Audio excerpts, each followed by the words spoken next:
Así que adelante, Javier. Bueno, es un gusto estar aquí en este panel. Siempre es bueno para uno como economista compartir puntos de vista y esta es una muy buena oportunidad que agradezco. Voy a hacer algunos comentarios, algunos datos, apuntes, reflexiones. Empecemos por algunos datos. La última encuesta de expectativas que se conoció ayer da una proyección del 6.7 para el horizonte de política monetaria de 24 meses.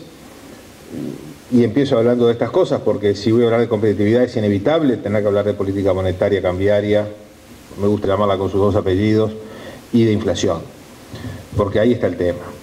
Pero esa expectativa, si uno me estuve fijando en las encuestas de hace 4 y 5 años, junio 2019, 7,7, junio 2018, 7,2. O sea, sustancialmente no hay un cambio enorme, ni mucho menos en las expectativas. Es decir, la montaña parió un ratón.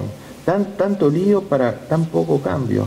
O sea, y si vemos las expectativas de los empresarios, que aciertan mucho más que nosotros, y mucho más todavía que el Banco Central, están estabilizadas en el 8% hace años. En los últimos 180 años móviles, solo el 15% de las veces estuvo dentro del rango de la inflación.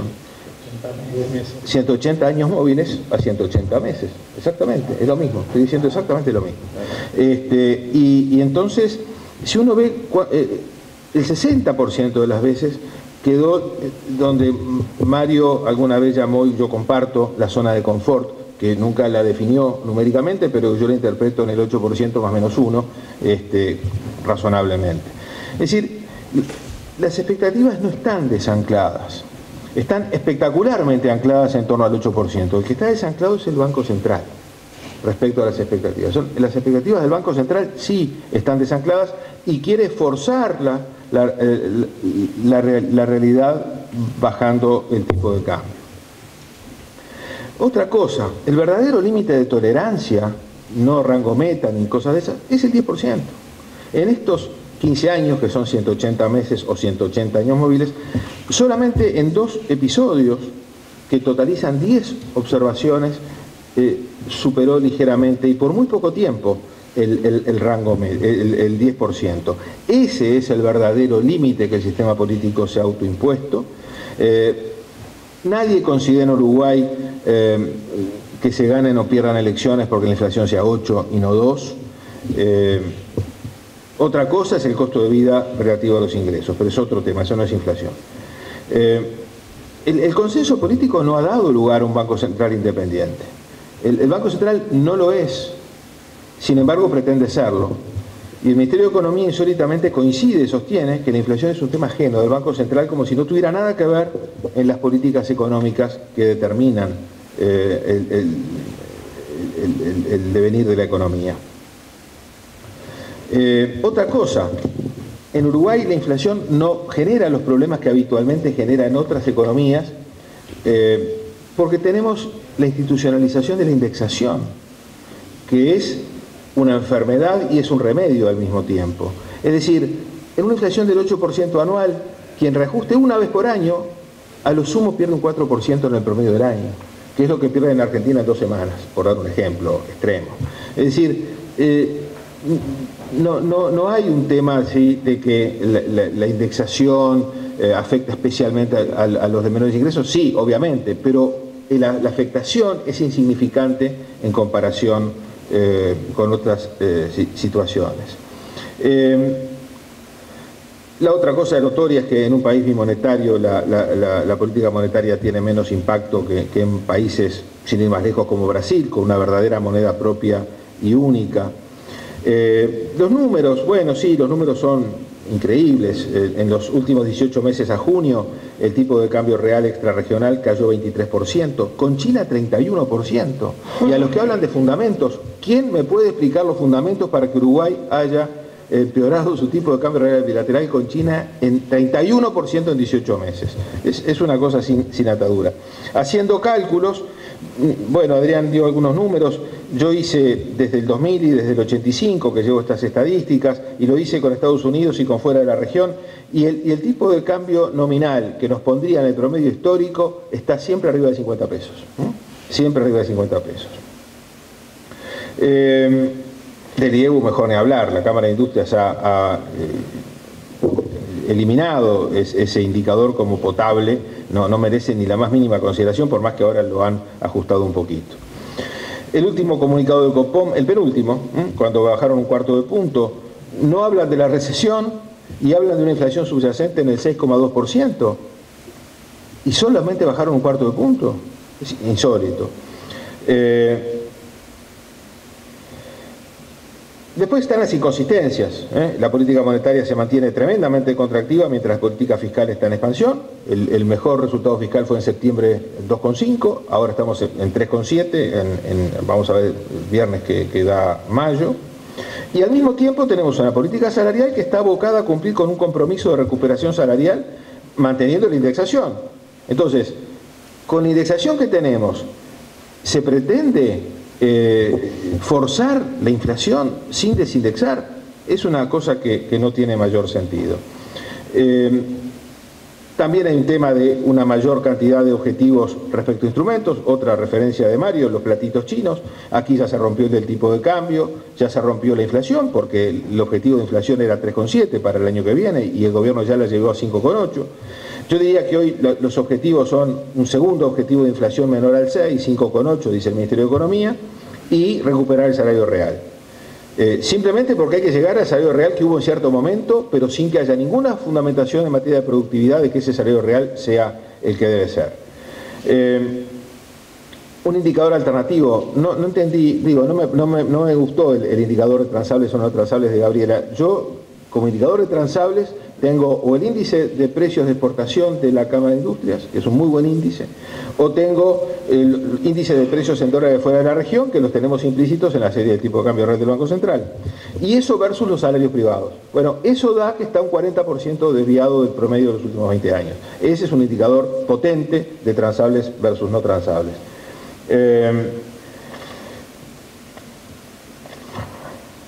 Bueno, en las últimas, ya sé que estoy en 7 minutos, un minuto más. En las últimas licitaciones el Banco Central parece estar reaccionando y ha venido bajando la tasa media de las letras de regulación monetaria.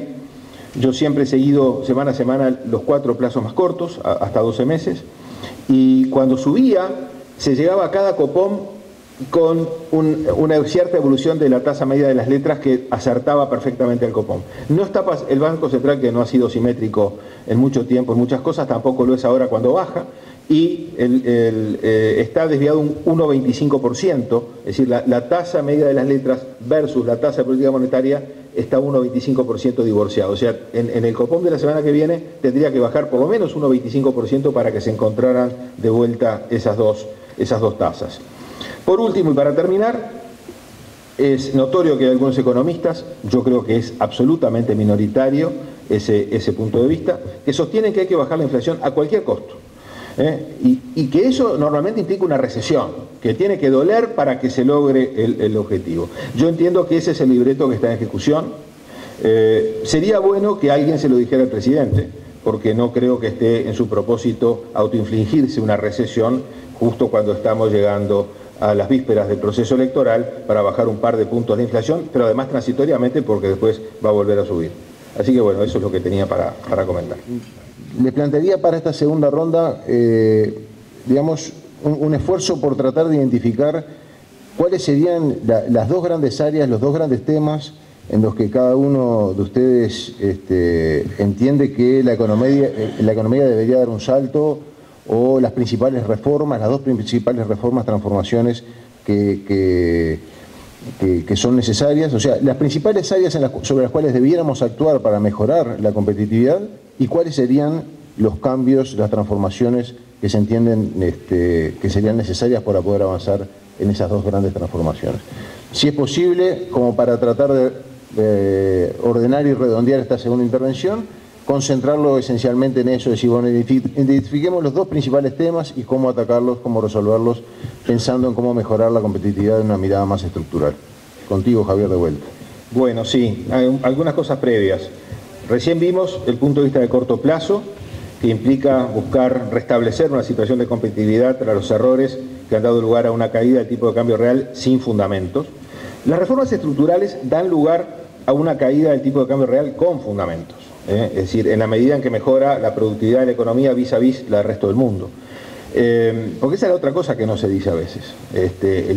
Para que el tipo de cambio real de Uruguay baje versus el resto del mundo, su productividad tiene que mejorar relativa al resto del mundo.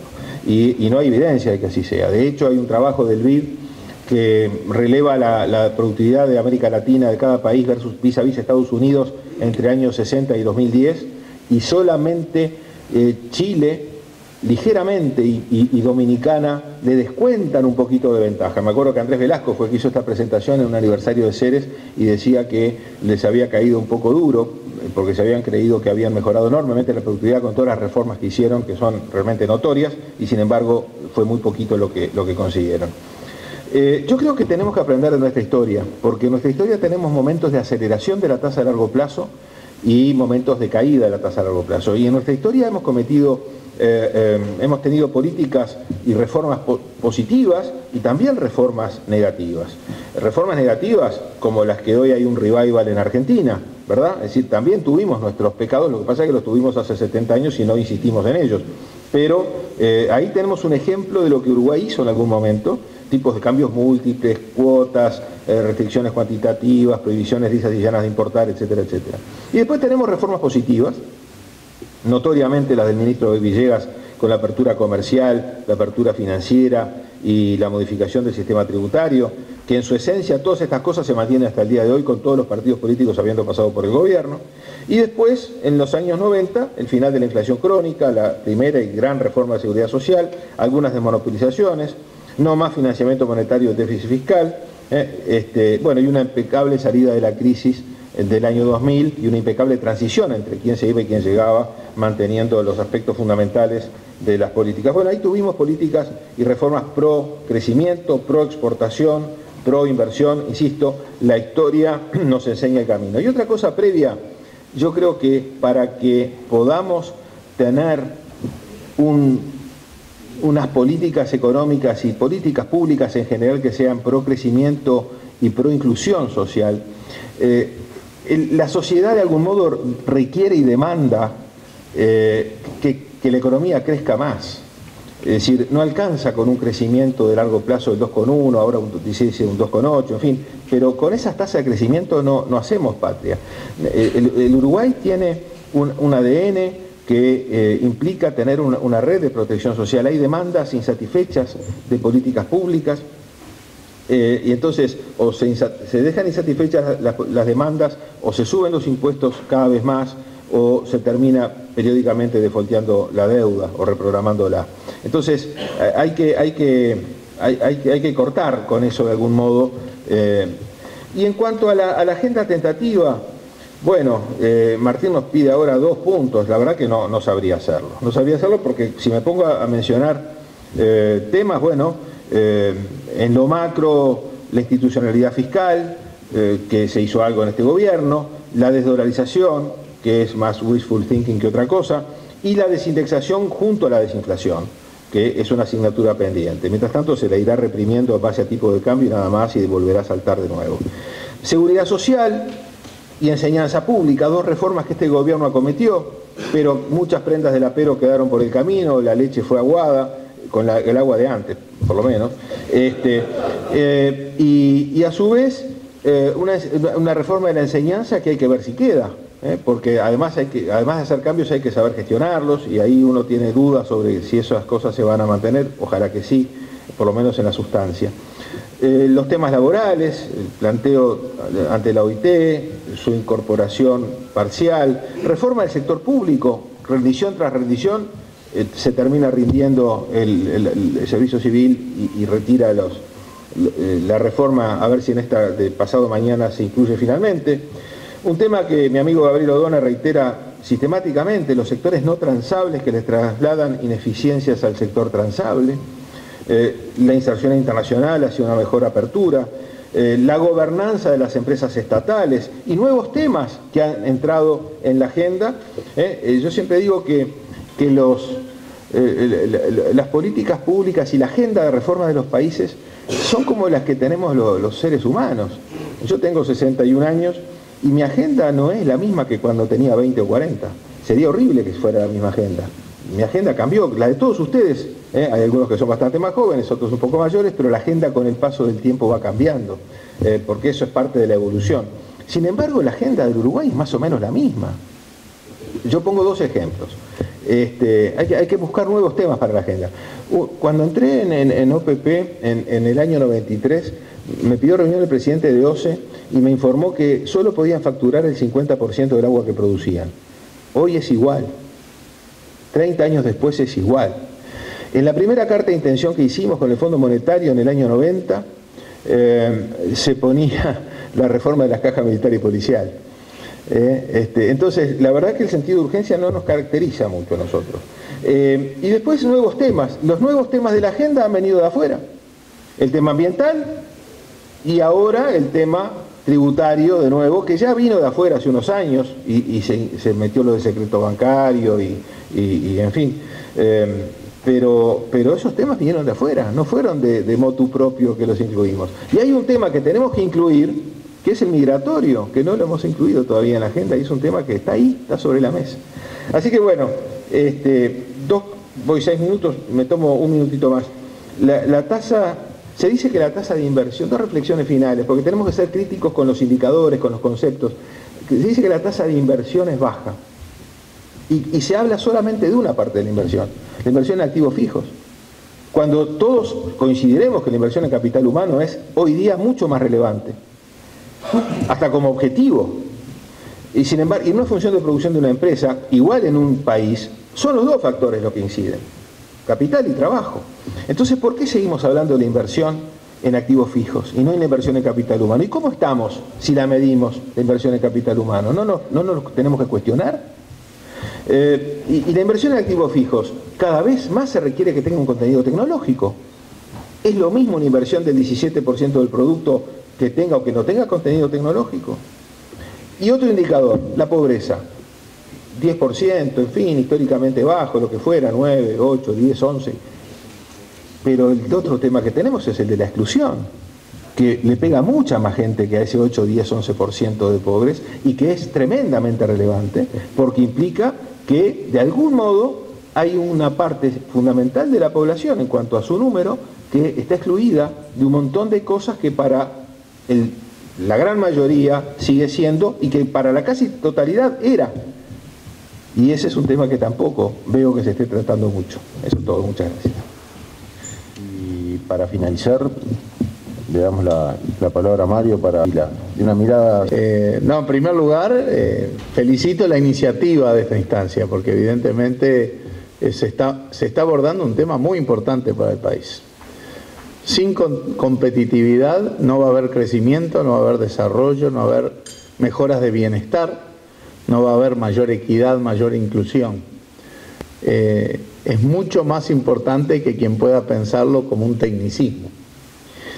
Por otro lado, bienvenidas las perspectivas diversas, desde posiciones diversas, desde la academia, desde el empresariado, desde los trabajadores, también desde la perspectiva del corto plazo y el largo plazo, porque interpela todas las políticas. Tengo el gusto de compartir muchas de las opiniones acá vertidas y otras no. Ahí no tengo el gusto. Voy a tratar de poner un foco más bien general. En primer lugar, los indicadores internacionales de competitividad involucran decenas y yo creo que más de 200 ítems de evaluación. O sea, los indicadores internacionales de competitividad evalúan más de 200 factores. Muchos de ellos factores institucionales, en donde en general el Uruguay ha estado bien posicionado, pero que son parte de la competitividad, porque la buena inversión no viene a cualquier país. Factores macroeconómicos, factores de contexto macroeconómico, lo mismo, lo decía Gabriela, ¿verdad? O sea, hay una tónica en Uruguay de aprendizaje de la historia, creo yo, de que más allá de discusiones, creo yo, marginales en estos temas, hay una percepción de que cualquier proceso de crecimiento, de desarrollo, cualquier proceso de reformas y de orientación política e ideológica tiene como prerequisito el orden. Y el orden pasa en estos temas en el orden macroeconómico. Por supuesto también en el orden social. Y ahí eso tiene que ver con montones de aspectos de funcionamiento de la institucionalidad, del rol del Estado, de las negociaciones laborales, etcétera, etcétera. Y después hay aspectos más coyunturales, ¿verdad? Que aquí se plantean. En lo más coyuntural yo quiero poner foco en tres cosas. Primero, que cualquier visión del tema competitividad se tiene que insertar en una estrategia de crecimiento, de desarrollo, de inclusión y de sustentabilidad. Y nosotros no vemos que haya una estrategia. Estamos sistemáticamente discutiendo medidas puntuales. Subió la tarifa en el puerto, ahora en este rato. Tan bueno es este conversatorio que logramos que se eliminara esa suba. Suspendida, todavía no eliminada. Pero eso que parece, bueno, menos mal, en realidad es una señal de improvisación. Es una señal de que las reglas no están claras. Es una señal de que no está claro como una perspectiva de previsibilidad para los negocios. Porque claramente acá hubo un proceso de presión política. Entonces, primer punto en la coyuntura es que no vemos una agenda, una estrategia que integralmente vea el crecimiento, el desarrollo, la sustentabilidad y la inclusión.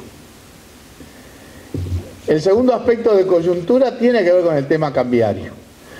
No hay ningún indicador perfecto en los temas cambiarios. Hay que verlos todos. Y te da la pintura gruesa.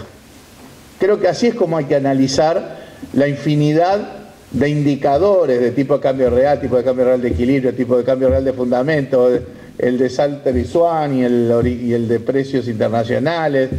Faltó el de 3 bienes que hicimos una vez con Dominión y Licandro ahí que... O sea, no importa, hay infinidad, filtrado, no filtrado, o sea, hay múltiples y todos tienen sus problemas y todos tienen sus caprichos. Por eso hay que verlos todos. Y tener la pintura gruesa.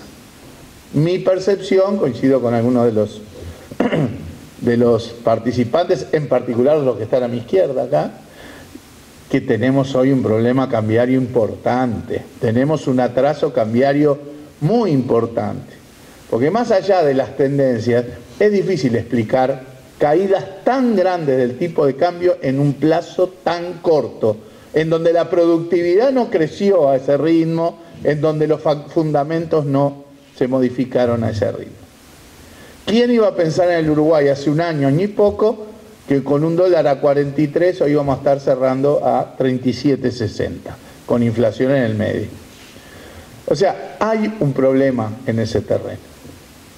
Yo trato de ser consistente, lo que digo hoy en la oposición política con lo que decía cuando estábamos en el Banco Central. Acá tengo también a Alberto Graña que no me deja mentir. Y es que la estrategia de Uruguay, el Uruguay no puede poner el dólar donde se le ocurra. Va a tratar de acompañar, debería tratar de acompañar lo que pasa con el valor del dólar en el mundo. Nosotros vivimos turbulencias mundiales, la crisis financiera del 2008-2009, los problemas en Europa del 2011, nos inundaron de dólares. Estados Unidos multiplicó por 4 la cantidad de dólares en el mundo en aquel momento. Y las tasas de interés en el mundo eran 0. Por lo tanto, nosotros decíamos, bueno, vamos a colocar un título y venían 3 fondos de inversión americanos y te compraban la licitación entera, con lo cual el impacto sobre los temas de inflación era nulo. Pero también nosotros planteábamos, el tema de la tasa de interés tiene un impacto mucho menor. Y más hoy, donde no tenés la inundación de dólares que teníamos en esa época. No se puede decir que hoy el desplome del dólar se deba a que nos están inundando de dólares, ni por la vía comercial, ni por la vía financiera. Pueden estar entrando algunos dólares, capaz que desde Argentina, en temas inmobiliarios, pero ni comparación con los volúmenes que tuvimos en su momento. Claro, menos. Y la idea entonces ahí es, ¿cómo tiene que ser la visión de estrategia del manejo de gobierno y del Banco Central del tema cambiario? Tratar de acompañar, de acompasar la evolución del dólar en el mundo, acá en el Uruguay. Ahora, nosotros somos un mercadito chiquito. ya sea porque entran, salen dólares, ya sea porque los inversores institucionales, como los bancos o las AFAP, quieren cambiar sus posiciones en el portafolio, con movimientos chicos en el mercado ya se generan ruidos y cambios. Bueno, es un mercadito. No podemos ser fundamentalistas de un mercado que es un mercadito, porque no funciona de manera profunda. Entonces, más que lo que es la política monetaria en términos de tasa de interés, yo vuelvo a decir, digo esto ahora porque lo decíamos del 2008 al 2018, al menos, al 2020 que siguió Alberto, no está ahí en el centro del tema del impacto cambiario a nuestro gusto. Está sí, y era como se demostraba que movíamos realmente y sosteníamos el tipo de cambio cuando se desplomaba y también lo techábamos cuando se disparaba, es la intervención en el mercado cambiario. Como para nosotros intervenir en el mercado cambiario no es mala palabra, lo transformamos en un instrumento. El instrumento que nos permitía acompañar la evolución del dólar a nivel internacional. El año pasado el dólar a nivel internacional subió hasta octubre, subió mucho hasta octubre, en Uruguay caía. Después siguió cayendo, empezó a caer en el mundo, pero acá siguió cayendo sin la suba anterior. Y hoy tenemos los desalineamientos que tenemos. El fundamentalismo de mercado en estas cosas, a nuestro juicio, no ayuda. El otro tema que estuvo sobre la mesa de coyuntura tiene que ver con lo que está pasando en estos días en el tema del puerto. Por supuesto que nosotros llevamos esto a que esto es corolario del escandaloso acuerdo que el gobierno firmó con Catón Nasí y que le habilitó un cuasimonopolio. Todavía no es un monopolio, o sea, ese 30 pasó a 70, 80, todavía no es 100, porque Catón Nasí no hizo un peso de inversión todavía, porque no tiene la infraestructura para cubrir el 100%. Cuando haga esa inversión, hoy está ya ganando de ese monopolio y todavía no invirtió, se va a ir al 100%. Pero además, acá tenemos una discusión jurídica por allá, anda Darío Burstin, que estoy seguro que llegado el caso va a dirimir esto, es que en el propio acuerdo se le entregan potestades regulatorias a la empresa. La empresa, esto que hizo de subir unilateralmente los precios, no lo hizo ilegalmente, lo hizo permitido por ese acuerdo. Que ahora en la reacción política el gobierno logre suspender la decisión, está bien, pero las reglas que surgen de ese acuerdo le permiten a la empresa hacer ese aumento. Yo estoy de acuerdo en que tiene que haber una agencia reguladora y estoy de acuerdo que no debe ser la Administración Nacional de Puertos. Fue un error de la concesión allá del 90 y poco el que la agencia reguladora, el puerto, sea a su vez accionista minoritario. Además, algo que a mi gusto, a mí no me gusta nada que el Estado sea socio minoritario en ningún emprendimiento, porque la mayoría toma las decisiones, pero se aprovecha el rol del Estado ahí adentro para incidir en las decisiones gubernamentales. O el Estado es mayoritario, o es toda la empresa estatal, o es mayoritario, o no está, pero no socio minoritario. Pero en todo caso, tiene que haber una unidad reguladora siempre que las normas le permitan regular. El gobierno hace un tiempo mandó un proyecto de ley de una unidad reguladora que era un bluff, porque era un proyecto de ley de una agencia reguladora en donde la palabra regulación no figuraba en todo el proyecto. Era un bluff. Y acá, para mi gusto, si queremos ir a una unidad reguladora en estos temas, hay que revisar el acuerdo con Catón Nasí, porque el gobierno, el Estado uruguayo tiene que recuperar potestades reguladoras para que haya una agencia reguladora. En fin, está pasando además lo que decíamos que iba a pasar con un monopolio o un cuasimonopolio, ¿verdad? Que es que ante la disminución de la demanda, la reacción del monopolio es subir el precio, o sea, va contra las reglas más básicas de funcionamiento del mercado. Bien, en materia estructural, creo que todos los temas que se plantearon acá son fundamentales. Nosotros, en esos tiempos libres, ahí por 2015, junto con otros colegas, recogimos la experiencia de las reformas que se habían hecho entre 2005 y 2015. Y bueno, nosotros creemos que ahí sí hubo una visión de reformas pro crecimiento, pro desarrollo, pro inclusión. Todavía el tema ambiental no tenía el foco que tiene hoy, a pesar de que alguna cuestión en materia de matriz energética se hizo. Pero a lo que voy es que acá, si no hay una visión y una agenda, esto no es la enumeración de temas aislados, tiene que haber una estrategia, una visión, como yo creo que sí hubo en esos años. Que tuvo impactos, sí, por el lado del Estado, por el lado del sector privado. Ahora, el mundo está cambiando. La agenda de hoy no se parece en nada a esa agenda, porque el mundo es otro, el país es otro, la región es otra, la sociedad uruguaya es otra, el mundo del trabajo es otro, los temas relevantes son otros. Y es un desafío de todo el sistema político, es un desafío de los partidos políticos que van a poner ahora programas, bases programáticas a consideración de la ciudadanía para el proceso electoral que se avecina. Y hay que ser creativos, y hay que ver lo que pasó, ¿no? En un montón de aspectos, en el funcionamiento del Estado sin duda, en la conformación y la creación de capacidades para insertarse en el mundo. Podremos tener todos los tratados que quieran, que si no tenemos el capital humano adecuado para ser competitivos en el mundo del trabajo que se viene, esos tratados van a valer poco. Y eso depende, ¿sí?, del sistema educativo, sí, pero también del funcionamiento empresarial, porque hoy ya no es que aplicamos lo que aprendimos en el liceo o en la universidad. Hoy tenemos que estar actualizándonos permanentemente.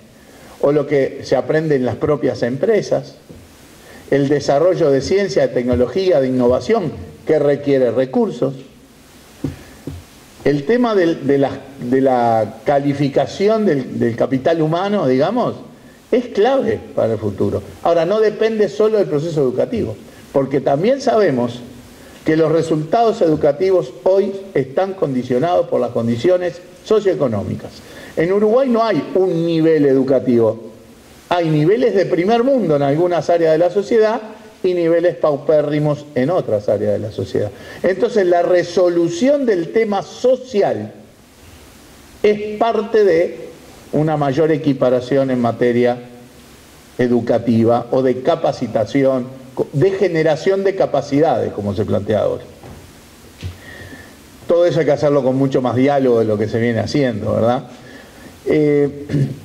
Un tema relevante igual es sí la inserción externa, ¿verdad? Yo creo que se había avanzado mucho. No creo que hubiéramos estado súper estancados y que ahora pegamos dos gritos. Ahora pegamos gritos y la verdad que no conseguimos demasiado. Yo lo que sí reconozco que conseguimos fue únicamente el acuerdo de zonas francas con Brasil. Pero en los años anteriores Uruguay pasó de exportarle a 60 países a exportar a 150 países. Que hay que mejorar las condiciones de inserción externa, de colocación de productos, sin duda. Que tenemos que tener una agenda más ambiciosa en ese terreno, sin duda, pero con la inteligencia de ser un país pequeño que tiene que, no voy a repetir lo de los platitos chinos que lo uso para los objetivos de política económica. En el año 2001, en un seminario que organizaba el Centro de Estudios del General Sereni, me acuerdo de una intervención de Elvio Rosselli, un gran embajador uruguayo que nos representó en el Consejo de Seguridad de Naciones Unidas, que él hablaba que un país pequeño en la inserción externa tenía que ser el malabarista que siempre tenía las pelotitas en el aire. Es una versión circense de los platitos, de un circo que no es chino, digamos, pongámoslo así. Ahí va, sí, tristemente. Entonces, es eso. Uruguay no puede decir, me olvido de China, me voy con Estados Unidos. Ni puede decir, me voy con Estados Unidos, me olvido de China. No, tenemos que estar con todas las pelotitas en el aire. ¿Eso significa que podemos avanzar con tratados muy ambiciosos con todo el mundo? Evidentemente no. Está el tema del Mercosur, como bien planteaba Facundo, que sigue siendo un área relevante para el Uruguay. Pero sí podés ir a tratados que de repente no son tan ambiciosos, pero que son útiles. Con Estados Unidos no llegamos a tener un tratado de libre comercio, es verdad, pero logramos conformar un tratado marco de inversiones y comercio que dentro del cual se nos permitió negociar rubros concretos, los cítricos, la carne ovina, y son soluciones puntuales para ciertos sectores, pero que no dejan de ser importantes. Yo creo que nosotros podemos pensar en un tratado menos ambicioso, por ejemplo, con China, porque hasta este punto del acuerdo de prefactibilidad, pero que después China nos diga, bueno, está todo lindo, pero hasta que Brasil no tome posición no vamos a avanzar, a nosotros ya nos había pasado. Entonces hay que ser pragmático en ese terreno, hay que buscar la mejor inserción posible, que es buscar la mejor forma de colocar la producción, bienes, servicios, de colocar el trabajo uruguayo en todo el mundo, ¿sí? Porque ese es el objetivo. Tanto en precios, como en apertura de mercados, como en las rebajas arancelarias. Reformas en todos estos terrenos y algunas reformas que se hicieron que necesitan ajustes y retoques, pero todo hacia la competitividad. Yo en esto sí creo que nosotros tenemos en el sistema político un margen importante de trabajo conjunto, de poder avanzar muchos de estos aspectos en clave de diálogo, porque saben que a la hora que salimos al exterior, nos peleamos de todo acá adentro, pero a la hora que salimos al exterior, las presentaciones que se le hacen al resto del mundo no son muy distintas. Así que bueno, yo vuelvo a agradecer esta instancia, a felicitar a Convocatoria Sereñista por la organización, y los temas quedan totalmente abiertos. Muchas gracias.